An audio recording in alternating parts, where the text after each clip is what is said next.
To know somebody, you have to know where they come from and how they're made. So what is it about this place?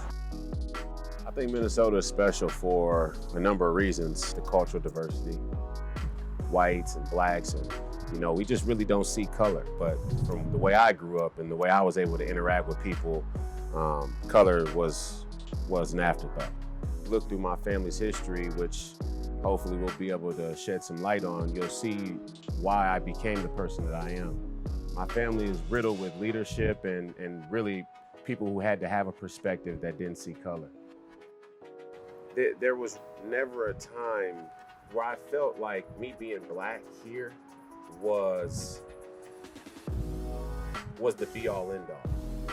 Minnesota is ahead of its time. That's why it would produce a young man who was ahead of his time. Sports is the great equalizer in that way. Sports is the appropriate antidote to so many social issues. And what the purity of competition forces you to do, forces you to live like the way it forces you to interact with people, but also yourself.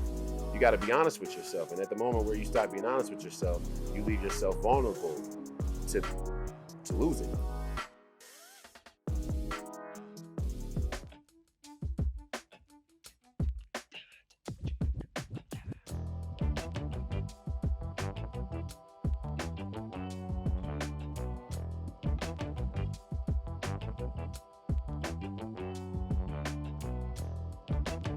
I think Royce just has that natural, not just ability, but almost like a need to just be transparent, just honest and authentic. He is that, and he's been that way since he was a kid. Where did you think he would be the happiest? I was always waiting for him to show me.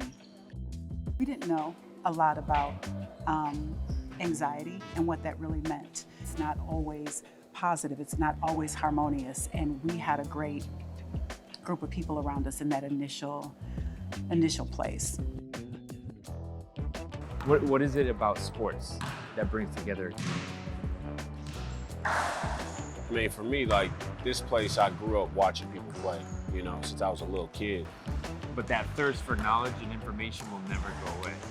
Curiosity is an appropriate state of mind. And I think we live in a time period or era where people really, really need co-signatures to be who and what they want. And I've never needed a co-signature to do anything I wanted to do. But when did you get to a place of calm, acceptance, and peace? I mean, I don't think I've reached it. I think very few people reach a true place of peace. Try and use that energy to put a foot forward to change that. It's not anything that can be turned off. It just has to be lived through and faced. So I face it every day.